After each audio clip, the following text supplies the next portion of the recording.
Hello everyone, আমি Souvik. Welcome to সিনেগানি। এই ভিডিওতে কথা বলবো 2025 সালের মালায়ালাম সিনেমা Dominic and the ladies purse. এই ছবিটাকে নিয়ে আজকের ভিডিওতে কথা হবে। Directed by Gautham Vasudev Menon, starring Mammootty sir in lead role as Dominic. সঙ্গে রয়েছে সুস্মিতা ভাট এবং আরো অনেকে। ছবিটা এখন দেখতে পাওয়া যাচ্ছে জি5-এ। হিন্দিতে ছবিটা আপনারা দেখতে পাবেন না। ছবিটা যদি আপনারা এখনো পর্যন্ত না থেকে দেখেন, ঠিক আমারই মতন, তাহলে দেরি না করে ছবিটা আপনারা জি5-এ গিয়ে এখনই ইমিডিয়েট দেখা শুরু করে দিন। আমি জানি যে আপনাদের কথাটা বলছি ঠিকই, কিন্তু আমি জানি যে ছবিটা আপনাদের এতদিনে অনেকেরই দেখা হয়ে গেছে। যারা ট্রু সিনেফাইলস বা যারা ট্রু মামুটি স্যারের ফ্যান, তারা এই ছবিটা ডেফিনেটলি দেখে ফেলেছেন। ছবিটা আমারই দেখতে দেরি হলো, যাই হোক, সো সরি ফর দ্যাট। তো এবারে ভিডিওর মধ্যে আসবো ছবিটা আমার দেখার পর ছবিটা দেখে আমার কিরকম এক্সপিরিয়েন্স তৈরি হলো। Let's start. তো এই ছবির মধ্যে যেটা আমরা দেখতে পাচ্ছি গল্প লেভেলে, সেটা হচ্ছে যে ডমিনিক যে ক্যারেক্টারটা মামুটি স্যার প্লে করছেন, তিনি একজন রিটায়ার্ড পুলিশ অফিসার। বর্তমানে তিনি একটা ডিটেকটিভ এজেন্সি চালান, যেটার অবস্থা বর্তমানে খুব একটা ভালো নয়। ব্যবসাপত্র খুব একটা ভালো চলছে না। তার একটা পোষা বিড়াল রয়েছে, তাকে নিয়ে নিজের মতো থাকেন। আর্থিক সংকট রয়েছে, বাড়ি ভাড়া ঠিক করে দিতে পারছেন না। এইবার কি হচ্ছে, এই বাড়ির যে বাড়িওয়ালি, তিনি এই ডমিনিককে একটা লেডিস পার্স দিচ্ছে। যে লেডিস পার্সটা তিনি পেয়েছিলেন একটা হাসপাতাল থেকে। এবার সেই পার্সটা দিয়ে তিনি ডমিনিককে বলছেন যে এই পার্সের মালিক বা মালকিন যে মহিলা, তাকে খুঁজে বের করে তাকে পার্সটা ফেরত দিতে। এইবার ইনিশিয়ালি কেসটা শুনে আপনার মনে হচ্ছে, বা যে ডমিনিকের মনে হয়েছিল যে এটা তো একটা সাধারণ একটা পার্স মানে ফেরত দেওয়ার গল্প, যেটা ওই পার্সের মালিককে খুঁজে বা মালকিনকে খুঁজে দিয়ে দিলেই হয়ে যাবে আর কি। কিন্তু এটা শুধুমাত্র একটা পার্স ফেরত দেওয়ার গল্প কিন্তু এখানে নয়। এর পেছনে রয়েছে একটা গভীর রহস্য। কি রহস্য, কি বৃত্তান্ত, যাবতীয় আপনাকে জানতে হলে আপনাকে সিনেমাটা দেখে ফেলতে হবে জি5-এ গিয়ে। ছবির মধ্যে আমার কাছে কোনো নেগেটিভ দিক নেই, শুধুমাত্র ভালো দিক নিয়ে আলোচনা হবে। প্রথমে আসলে ছবির রাইটিংয়ের কথাতে। এখানে রাইটিংটা খুব ব্যালেন্সড একটা রাইটিং এখানে করা হয়েছে। ছবির ফার্স্ট হাফটা, সেখানে আপনারা কিছু ডার্ক হিউমার, কিছু সার্কাজম, কিছু সিচুয়েশন হিউমার আপনারা ছবির মধ্যে দেখতে পাবেন, এবং সেগুলো কিন্তু বেশ ভালো। যে এই যে ব্যবসাপত্র চলছে না, বা এই যে পোষা বিড়ালকে কেন্দ্র করে একটা কমেডি সিন থাকে আর কি, যে বিড়ালটা যে লাফিয়ে মানে এটা সেটা ফেলে দেয় আর কি, সেইটা কেন্দ্র করে, বা যে বাড়িওয়ালির সঙ্গে যে ভাড়া দিতে পারেন না, এই ব্যাপারগুলো নিয়ে একটা কমেডি রয়েছে, ঠিক আছে। এবং সেগুলো কিন্তু দারুণ কিন্তু ওয়ার্ক করে, সেগুলো দেখতে এন্টারটেনিং লাগে।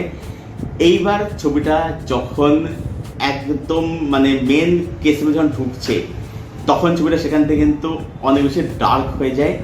এবং এই ছবি যেটা মেন হাইলাইটিং পয়েন্ট, সেটা হচ্ছে ছবির ক্লাইম্যাক্স টুইস্ট।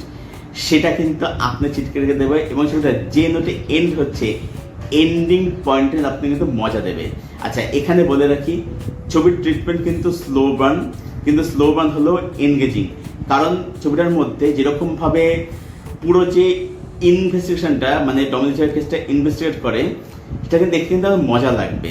ছবির মধ্যে খুব যে টুইস্ট অ্যান্ড টার্নস সেটা নয়, পুরোটাই ফোকাস করেছে স্টোরি টেলিংয়ের উপরে, এবং পুরোটাই বুদ্ধিমত্তা, স্ট্র্যাটেজি, ইনভেস্টিগেশন, এইগুলোর উপরে মেনলি ফোকাসটা করা হয়েছে।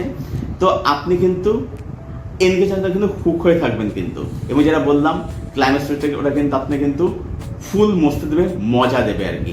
রাইটিং কাজ এখানে কিন্তু সুপার হয়েছে। নেক্সট বলবো ছবির মধ্যে performance. Mammootty sir brilliant, just brilliant. First হাফে তিনি যেভাবে ডার্ক কমেডি বা সিচুয়েশন কমেডি যেভাবে হ্যান্ডেল করেছেন, এবং তার সাথে তার মুখের যে হাসি বা চোখের যে এক্সপ্রেশন আপনি যা দেখবেন, ছবিটা যখন সেকেন্ড হাফে একদম ডার্ক জোনে ঢুকে পড়ছে, তখন সেখানে তাকে যেরকম ইন্টেন্স লাগে, সেটা তিনি দারুণভাবে বজায় রেখেছেন। আলাদা করে এখানে বলতে হচ্ছে সুস্মিতা ভাটের কথা। তিনিও তার জায়গায় কিন্তু খুব ভালো কাজ করেছেন, তার অভিনয়কে নজর কাড়া। সুস্মিতাকে এটা বলে রাখি, কৃষ্ণমাথা ছবিটা আপনারা সবাই দেখেছেন নিশ্চয়ই। সেই ছবিতে যে অভিনেত্রী রাধার চরিত্রে অভিনয় করেছিলেন, সেই অভিনেত্রী হচ্ছেন সুস্মিতা ভাট, যিনি এখানে অভিনয় করেছেন একটা খুবই গুরুত্বপূর্ণ চরিত্রে। তার অভিনয় দেখবো নজর কাড়া। এছাড়াও ছবির মধ্যে সাপোর্টিং রোলে যারা অভিনয় করছেন, তারাও তাদের জায়গাতে খুব ভালো কাজ করেছেন।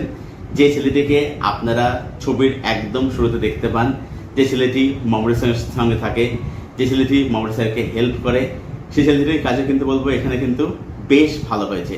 তবে আমি এখানে প্রফেসর যদি বলি, মামুনি স্যার এবং সুস্মিতা ভাট এর জন্য কিন্তু প্রফেসর কিন্তু অন্যতম হাইলাইট। তাদের অভিনয় সত্যি কিন্তু নজর। মামুনি স্যার কিন্তু আলাদা বলার কিছু নেই, কিন্তু সুস্মিতা ভাটকেও কিন্তু স্পেশাল মেনশন এখানে কিন্তু দিতেই হয় আর কি। ছবিটা টেকনিক্যালি খুবই ভালো। এর making, cinematography, camera work, colour grading সব কিছু মিলিয়ে বলছি, ছবির যে টোন, ছবির যে অ্যাম্বিয়েন্স, ছবির যে অ্যাটমসফিয়ার, সেটা কিন্তু এই ছবিটা টেকনিক্যাল অ্যাসপেক্টস বিউটিফুলি কিন্তু এনহ্যান্স করে, বিউটিফুলি কিন্তু সাপোর্ট করে। সব মিলিয়ে এটাই বলবো, Dominic and the ladies purse এই ছবিটা একটা দারুণ ছবি। যদি আমার থেকে দেখেন এখনো পর্যন্ত, যে এই ছবিটা আপনারা এখনো দেখেননি, ছবিটা আপনারা ইমিডিয়েট দেখুন। দারুণ একটা সিনেমা, 2.5 ঘন্টা সিনেমা, 2.5 ঘন্টা রান টাইম। কিন্তু ছবিটা এই 2.5 ঘন্টা যখন আমি ব্যয় করবেন ছবিটার পেছনে, এই 2.5 ঘন্টা কোথা থেকে বেরিয়ে যাবে আপনি কিন্তু বুঝতেই পারবেন না। ছবিটা আপনাকে এতটাই হুক করে রাখবে। আচ্ছা, এখানে একটা কথা বলি, মজার বিষয় হচ্ছে যে এই ছবিতে কিন্তু একটা জায়গাতে, কোথাও সেটা বলবো না, আপনারা কিন্তু মামুনি স্যারকে বাংলা বলতে শুনবেন, এবং সেটা কিন্তু আপনারা কিন্তু কোথাও গিয়ে মজাই দেবে বলবো আর কি। মানে তিনি যখন বাংলা যখন বলছেন আর কি, তো সেটা কিন্তু মজা দেবে, সেটা কোথায় এসে বলবো না, কিন্তু অ্যাকচুয়ালি তিনি কিন্তু বাংলা বলেছেন ছবিটার মধ্যে। বাংলা ব্যবহার কিন্তু ছবিটা একটা হালকা একটা পোর্শনে, কিন্তু বাংলা ব্যবহার কিন্তু ছবিটার মধ্যে রয়েছে। তো যাই হোক, তো সব মিলিয়ে Dominic and the ladies purse এই ছবিটা আমার দারুণ লাগলো। এই ছবিটাকে আমি রেট করলাম 7.5 আউট অফ 10। এটাই ছিল আমার review Dominic and the ladies purse এই মালায়ালাম ছবিটাকে কেন্দ্র করে। ছবিটা আপনারা জি5-এ যান, গিয়ে দেখুন এবং দেখে জানাবেন ছবিটা আপনাদের কীরকম লাগলো। মানে যারা দেখেন তাদের জন্য এই কথাটা বললাম, যদি কেউ থেকে দেখানো আমার মতো আর কি। আর ছবিটা যদি দেখা হয়ে গেছে, আপনাদের কি ওপিনিয়ন সেটা আপনারা অবশ্যই জানাবেন কমেন্ট করে। আপনাদের প্রত্যেকটা কমেন্টের উত্তর আমি অবশ্যই দেব। আর এই ভিডিওটা ভালো লেগে থাকলে ভিডিওটাকে অবশ্যই লাইক করবেন, শেয়ার করবেন, চ্যানেলটাকে অবশ্যই সাবস্ক্রাইব করবেন। চলুন ভিডিও এখানেই শেষ করছি। দেখা হচ্ছে আপনাদের সঙ্গে পরের কোনো ভিডিওতে। Till then, stay best, stay healthy, keep watching good content.